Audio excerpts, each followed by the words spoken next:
The quantum anomaly detector hadn't stopped beeping for 3 hours. Dr. Sarah Chen rubbed her tired eyes, squinting at the stream of data flooding her home observatory's monitors. The numbers didn't make sense. They couldn't make sense. According to her instruments, something was manipulating quantum fields in low Earth orbit with impossible precision. "Come on, where are you?" she muttered, adjusting the tracking algorithm she'd spent years perfecting. The observatory, perched on a remote mountainside in Colorado, had given her the solitude she needed after leaving NASA. But tonight, that solitude felt oppressive. The computer chimed, and a new set of coordinates appeared. Sarah's hands trembled as she aimed her primary telescope. Through the viewfinder, she saw it. A massive object, nearly transparent against the star-filled sky, its surface rippling like mercury in zero gravity. Her first instinct was to call her old colleagues at NASA, but she hesitated.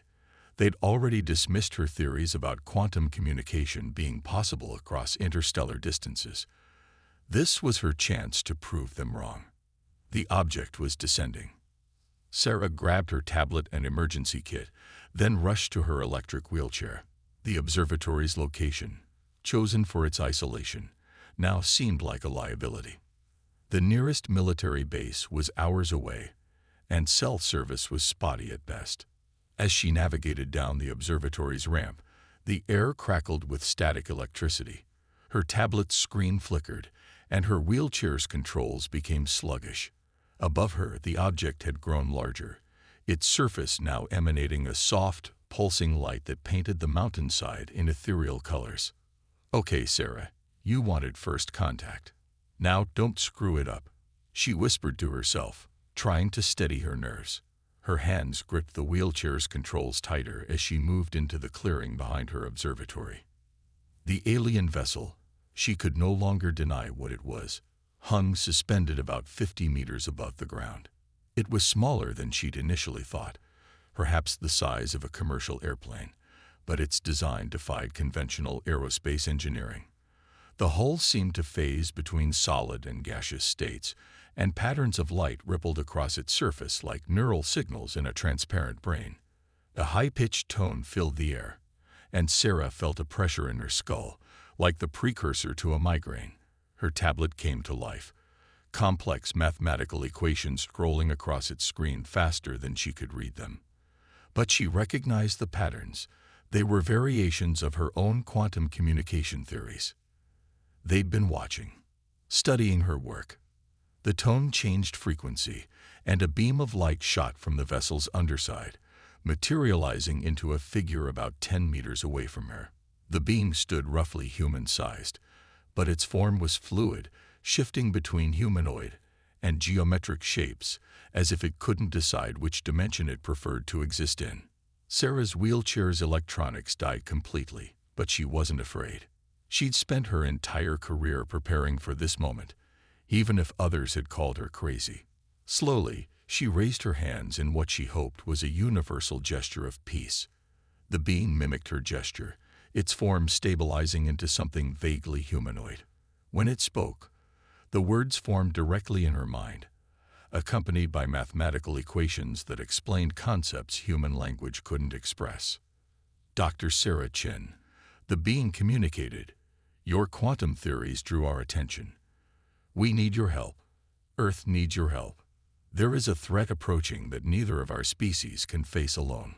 Before Sarah could respond, her tablet projected a holographic image of space, showing something massive moving through the galaxy, something that devoured light itself. The image zoomed in, revealing thousands of refugee ships fleeing ahead of the anomaly. "The others refuse to listen," the being continued. "They fear what they don't understand. But you sought us out. You theorized our existence. Will you help us?" Sarah looked back at her observatory, at the life she'd built in isolation after the scientific community had rejected her ideas. Then she looked at the being before her, living proof that she'd been right all along. The choice was clear. "I'll help," she said firmly, "but we'll need to convince others. There's someone at the Pentagon, Captain Marcus Hayes. He's been monitoring my research secretly. He'll listen." The being's form flickered, and Sarah felt a mix of relief and urgency in her mind. Time is short, it communicated. The void approaches. We must act quickly. As if on cue, Sarah's phone rang. The secure line she'd thought was disconnected. Captain Hayes's voice came through, tense and professional. "Dr. Chen, our satellites just picked up your visitor. Please tell me you haven't done anything irrevocable." Sarah smiled, watching as more equations filled her tablet screen. "Actually, Captain, I think I just helped save humanity. How quickly can you get to Colorado?" Above them, the alien vessel's surface rippled with increasing intensity, and Sarah knew that everything she'd theorized about quantum physics and interstellar communication was just the beginning. The real discoveries and the real dangers were yet to come. Captain Marcus Hayes arrived at the observatory in record time, his black military helicopter kicking up swirls of dust in the pre-dawn light. He'd brought a small team of specialists with him, but Sarah noticed they carried scientific equipment rather than weapons. She'd always suspected Hayes was different from other military officers. Now she had proof. The alien vessel had moved higher into the atmosphere but remained visible, its surface occasionally catching the first rays of sunlight like a massive soap bubble. The being who had communicated with Sarah now projected itself simultaneously to the entire group, its form more stable but still mesmerizing in its fluid geometry. "Dr. Chen has already agreed to assist us," the being communicated directly into their minds. "But our next steps require your cooperation. Captain Hayes, we must show you what we're facing." Hayes studied the being with trained precision, his dark features illuminated by its subtle glow. "I've read all of Dr. Chen's papers on quantum communication. If you're using her theories, you've been watching us for years. Why wait until now to make contact?" The being's form rippled with what Sarah interpreted as anxiety. "Because now we have no choice. The void approaches your galaxy, and Earth lies directly in its path. We need access to your quantum research facilities." Sarah wheeled herself closer to Hayes. "Captain, the equations they've shown me, they're beyond anything we theorized. This void they're talking about, it's like a cosmic delete button, erasing matter and energy at the quantum level." Hayes nodded slowly, years of military training warring with scientific curiosity in his expression. "You're asking for access to classified facilities. I'll need more than equations." The being's response was immediate. The air around them shimmered, and suddenly they weren't on the mountainside anymore. They stood on what appeared to be the observation deck of an alien ship, watching as an inky darkness consumed a distant star system. "This is a quantum memory," the being explained. "What you're seeing happened 3 Earth months ago. The Proxima Centauri system." Sarah gasped. Their nearest stellar neighbor, gone. She'd been so focused on her ground-based observations, she hadn't noticed. The implications were staggering. Hayes maintained his composure, but Sarah saw his hands clench. "Why hasn't this been detected by our telescopes?" "The void doesn't just destroy, it erases. No radiation, no debris, no gravitational effects. It's as if that space never existed." The being's form fluctuated. "We've lost 18 systems already. Billions of lives. We thought we could stop it, but..." The scene changed again. They watched as massive alien vessels, far more advanced than the scout ship that had contacted them, fired weapons that bent space-time itself. The void absorbed everything, growing larger with each failed attempt to destroy it. "Our most powerful weapons only accelerate its growth," the being continued. "But Dr. Chen's research suggests another approach. Your species has pursued quantum mechanics from a unique perspective. You see patterns we missed." Sarah's mind raced with possibilities. "The quantum entanglement experiments we've been running at CERN. You think they could be adapted?" "Yes, but we need access to your facilities, your scientists. And we need them now." The being's form stabilized into an almost human shape. "The void's path is set. Earth has less than 6 months." The quantum memory faded, returning them to the mountainside. Hayes was already on his secure phone, speaking in clipped military code. Sarah recognized enough to know he was calling in serious favors. "I can get us into CERN," Hayes said after finishing his call. "But the Pentagon will want oversight. And Dr. Chen." He turned to Sarah, his expression grave. "You'll need to explain your quantum theories to a lot of skeptical people." Sarah smiled grimly. "Wouldn't be the first time, but now I have proof." She gestured to her tablet, still streaming with alien equations. "When do we leave?" "Transport's already on the way. But there's something else you both need to know." The beam's form flickered anxiously. "We're not the only ones who came to Earth. Others, those who lost everything to the void. They have different plans for your planet." Hayes's hand instinctively moved to his sidearm. "Hostile aliens. Desperate survivors. They believe the only way to stop the void is to sacrifice your solar system, to create a quantum barrier using the combined mass of your planets." The beam's form dimmed. "They're already here, infiltrating your governments, preparing for what they see as necessary sacrifice." Sarah felt a chill run down her spine. They weren't just racing against the void. They were racing against other aliens who saw Earth's destruction as their salvation. The distant thrum of approaching aircraft filled the air. Hayes helped Sarah's assistant load her wheelchair into the waiting helicopter while she transferred the alien equations to secure servers. As they lifted off, Sarah watched the alien vessel shimmer and vanish, knowing it would follow them unseen to Switzerland. "Captain," she said over the helicopter's comm system, "those other aliens, how will we know who to trust?" Hayes checked his tactical display, his expression unreadable. "That's why I brought a quantum physicist instead of a strike team doctor. You're not just here to save the world. You're here to tell me who's lying about how to save it." The helicopter banked east, toward the rising sun. Behind them, Sarah's observatory stood silent, its instruments still recording the quantum anomalies that had started everything. She had a feeling the next time she saw it, either humanity would have evolved beyond her wildest dreams, or there would be nothing left to see at all. The large Hadron Collider's control room hummed with tension. Sarah Chen sat at the main console, her wheelchair positioned perfectly to access multiple screens simultaneously. She'd been running quantum simulations for 72 hours straight, fueled by coffee and the constant reminder of humanity's deadline. Captain Hayes stood behind her, his military uniform exchanged for civilian clothes, but his posture still rigid with alertness. The CERN facility had become a fortress over the past week, with security personnel from 12 nations patrolling its corridors.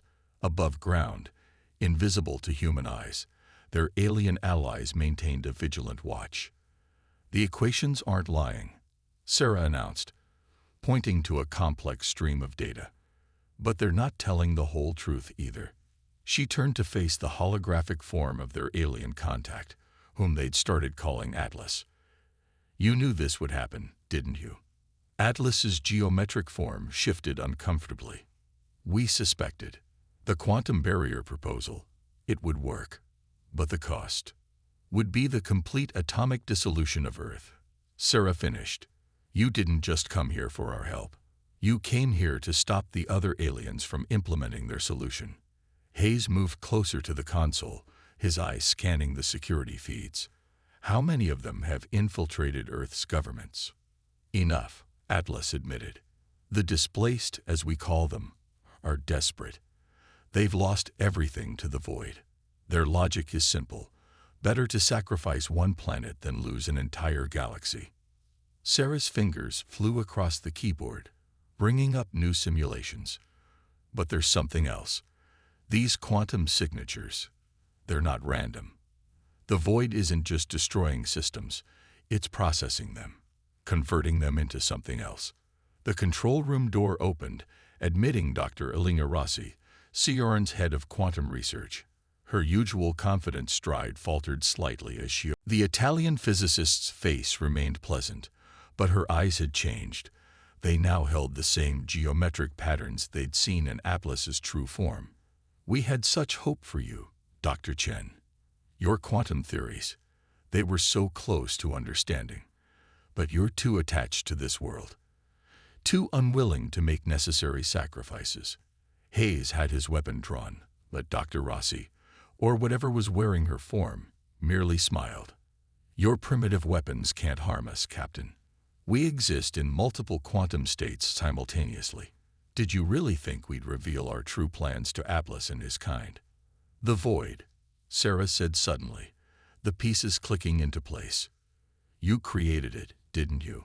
This isn't about saving the galaxy. It's about transforming it. The being wearing Linda's form inclined its head. Evolution requires catalyst events. Your species understands this better than most. We're not destroying worlds. We're ascending them to a higher plane of existence. But Earth, it turned to Atlas.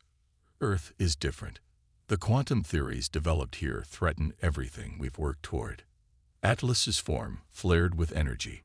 You violated every protocol, every agreement between our species. Protocols. The false Elena laughed. We're beyond protocols. The transformation has already begun. Even now, the void feeds on Proxima Centauri's remains, growing stronger, more refined. Earth's contribution will complete the process. Sarah's mind raced. The quantum signatures, the conversion patterns. Hayes, she whispered, get me access to the collider controls. I think I know what they're trying to do, and how to stop it. The being that wasn't Elena moved with impossible speed, its form blurring as it reached for the main console. Hayes fired, his quantum-modified bullets passing through where it had been but missing as it shifted between states. Atlas, Sarah shouted. The quantum lock. Now.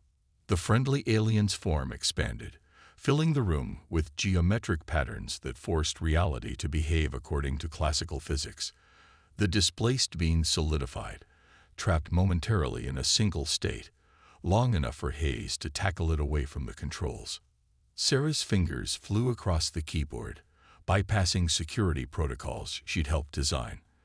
The collider hummed to life, but not in the way the displaced had planned. You're right about one thing, she called out. Earth's quantum research is special. We didn't just study quantum mechanics. We learned to manipulate them. The false Elena's form began to break down, geometric patterns dissolving into chaos. You don't understand what you're doing. The void must feed. The transformation must continue. No, Sarah said firmly, executing her command sequence. What must continue is life, in all its messy, unpredictable forms. The collider pulsed, sending waves of quantum energy through the facility. But instead of creating the destructive cascade the displaced had planned, it generated a new kind of field, one that forced quantum stability at the atomic level.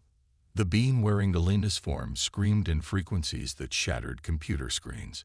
Its body twisted through impossible geometries before collapsing in on itself, leaving behind only a faint smell of ozone. Hayes helped Sarah steady herself as her wheelchair rocked from the energy aftershocks. What did you do? Reversed their quantum polarity, she explained, already pulling up new data streams.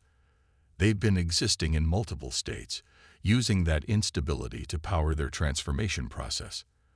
By forcing quantum stability, we've locked them into normal spacetime. Atlas's form stabilized, showing signs of relief. The other displaced on Earth will be similarly affected. But the void is still coming, Sarah finished. But now we know what it really is, and how to fight it. Captain Hayes, I need secure lines to every major quantum research facility on Earth. And Atlas, she turned to their alien ally. I need everything you have on quantum state transformation. The displaced weren't wrong about everything. Evolution is coming, but it's going to happen on our terms. As Hayes made his calls and Atlas began transmitting data, Sarah looked at the empty space where the false Elena had vanished. Somewhere out there, the real Dr. Rossi might still be alive, along with countless others taken by the displaced. And beyond that, a void of their creation approach, threatening to forcibly ascend all life in the galaxy. Sarah checked the countdown clock on her screen. Just over 4 months until the void reached Earth. She cracked her knuckles and began typing. They had work to do. The quantum projection chamber in CRN's deepest sublevel cast everything in a pale blue light. Sarah Chen stared at the holographic representation of the approaching void, now close enough to Jupiter's orbit that even conventional telescopes could detect its effects. The massive gas giant's storms were slowing, its famous red spot fading as the void's influence began to reach across the solar system. The quantum stabilization field is ready for testing, Sarah announced, her voice hoarse from too many sleepless nights. Around her, a mixed team of human scientists and Atlas's people worked at an array of hybrid computers, their technologies merged in ways that would have seemed impossible just months ago. Hayes entered the chamber, followed by several holographic representations of world leaders. The captain looked as exhausted as Sarah felt, but his eyes were sharp. "Dr. Chen, they need your final assessment." Sarah manipulated her wheelchair's controls, moving to the center of the room where everyone could see her. The holographic void loomed behind her, a visual reminder of their deadline. "The displaced were partially right," she began. "Evolution is inevitable, but forced quantum transformation isn't evolution. It's extinction with extra steps." She gestured, and the hologram shifted to show her solution. "We've modified the Large Hadron Collider to generate a new type of quantum field. Instead of forcing transformation like the void does, it creates a space where controlled quantum evolution can occur naturally, life adapting on its own terms." "And you're certain this will work?" the U.S. President's hologram asked. "The void has already begun affecting Jupiter's moons. We're running out of time." "That's why we're testing it today," Sarah replied. "Atlas's people have provided quantum enhancers that will let us project the field beyond Earth's atmosphere. If it works, we can create a shield that not only stops the void, but gives us a chance to rescue those already taken by it." The Chinese premier's hologram stepped forward. "And the displaced agents we've captured. They claim this will doom us all." "They're wrong," Hayes interjected. "We found Dr. Rossi and the others they replaced. The displaced weren't transforming worlds. They were consuming them, using the energy to fuel their own evolution while leaving everyone else behind. The void is their harvesting tool." Sarah nodded. "They achieved a kind of quantum transcendence, but at the cost of their humanity, or alienity in their case. Our solution preserves what makes each species unique while allowing for natural growth." Atlas's geometric form pulsed with approval.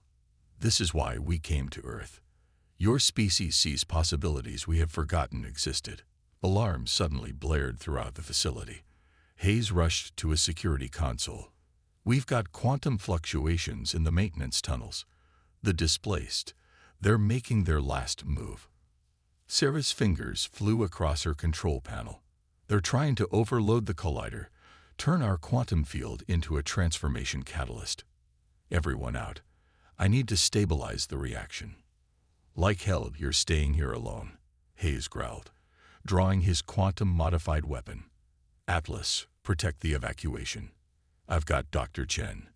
The chamber erupted in chaos as scientists rushed for the exits while security teams moved in. Through the confusion, Sarah saw shapes shifting in impossible ways.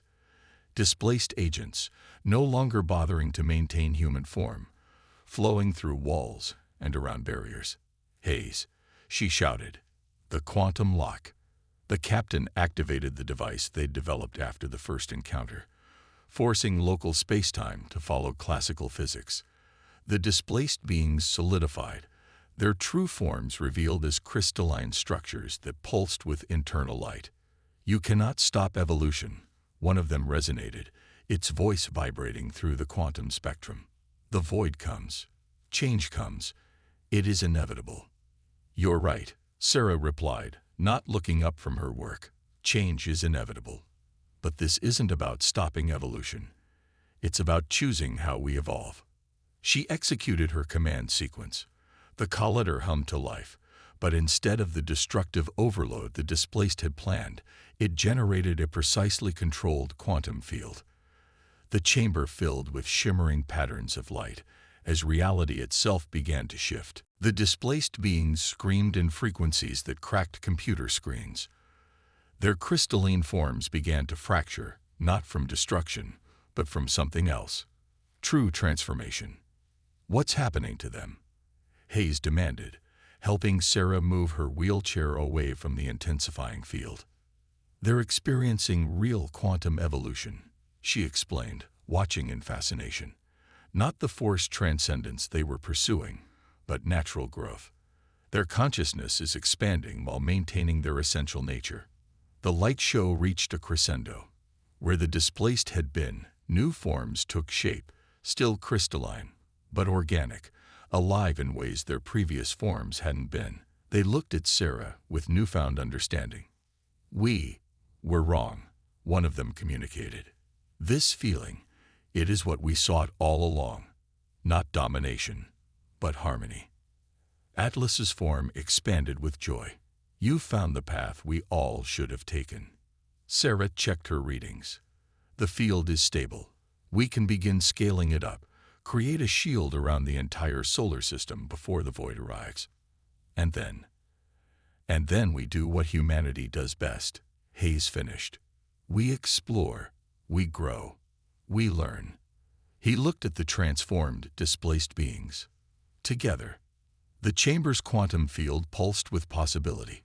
Above them, through layers of rock and steel, the void continued its approach. But for the first time since this crisis began, Sarah felt true hope. They had found a way to face evolution on their own terms. She opened a channel to the waiting world leaders. The test was successful. Begin full-scale implementation. We have 3 weeks to save Earth, and maybe the entire galaxy in the process. As her team rushed to implement the planetary quantum shield, Sarah allowed herself a small smile. Sometimes the best way to face an unstoppable force wasn't to resist it or submit to it, but to transform it into something new entirely. Now they just had to do it on a cosmic scale and hope they had enough time. The void loomed at the edge of Mars' orbit, its presence now visible to the naked eye as a darkness deeper than space itself. From Yorn's Quantum Command Center, Sarah Chen watched as the red planet's atmosphere began to shimmer with unusual patterns, the first signs of quantum interference. 3 weeks of non-stop work had transformed Earth's defense grid. Quantum field generators circled the globe, their technologies a perfect fusion of human innovation and alien engineering. Atlas and the reformed displaced had worked tirelessly alongside human scientists, their combined knowledge pushing the boundaries of what seemed possible. "Final systems check," Sarah announced, her voice carrying across the hushed command center. "Captain Hayes, status of the orbital platforms."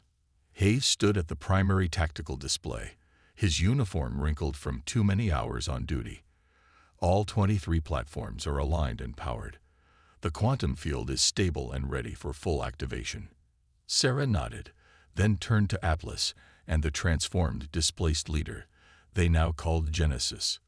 "What about the void? Any change in its behavior?" Genesis' crystalline form pulsed with concern. "It's accelerating. The harvesting protocols we originally designed. They're adapting, evolving on their own. The void has become something beyond even our understanding." "Then let's hope our understanding has evolved too," Sarah muttered, making final adjustments to her calculations. "All stations, prepare for quantum shield activation in 5 minutes."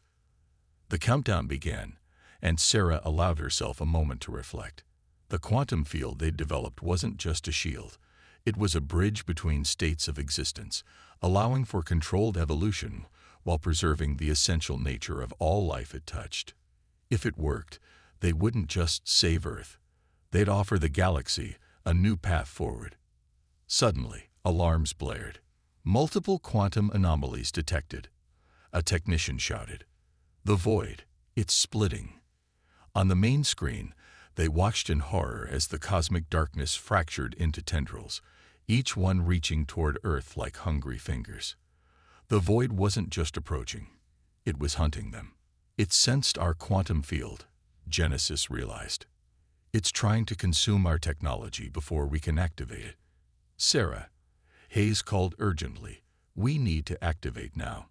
Mars' outer atmosphere is already beginning to destabilize.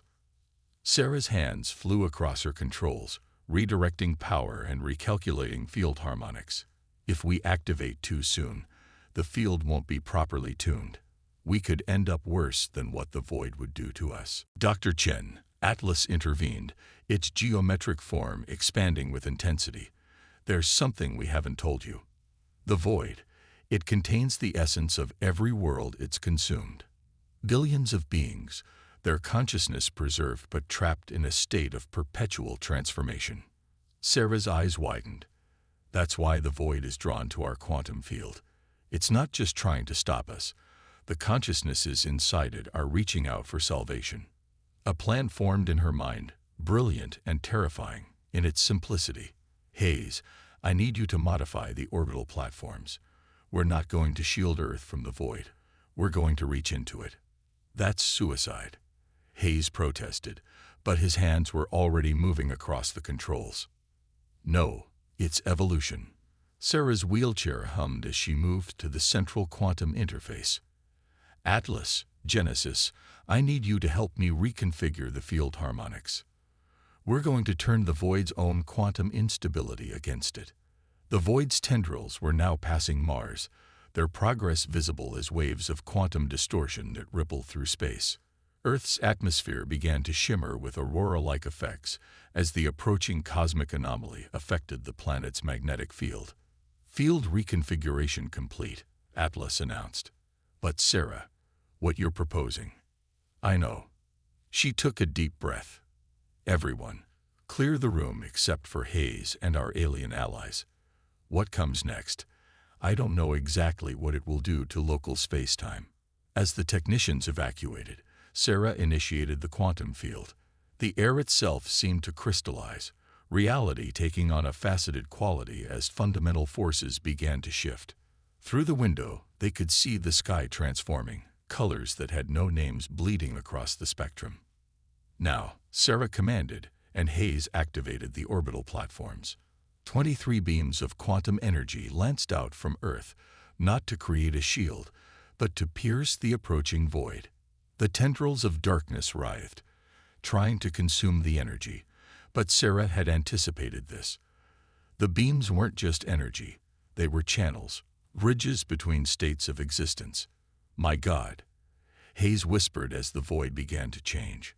Where darkness had been, light began to bloom, not normal light, but the luminescence of consciousness given form.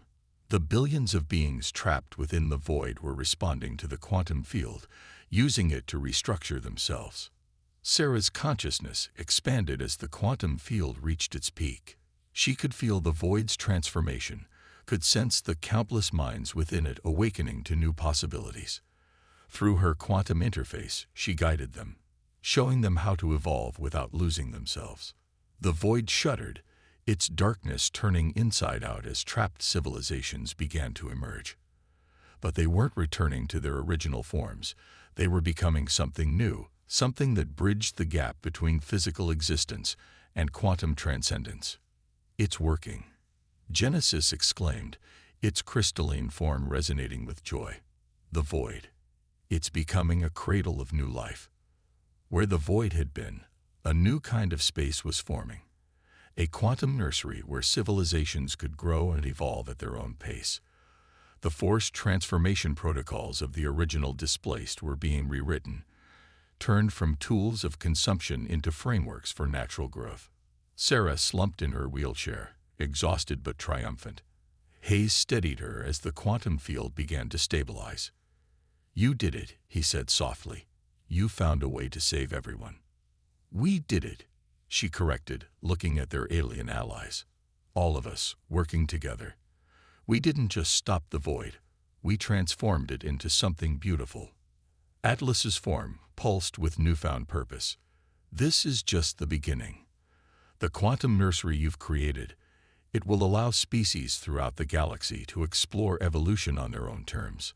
Through the window, Earth's sky had returned to its natural blue, but now there was something more. A subtle iridescence that spoke of new possibilities, of barriers between states of existence that were no longer as solid as they had once been. "So," Hayes said, a rare smile crossing his face, "what do we do next?" "Discover this for itself."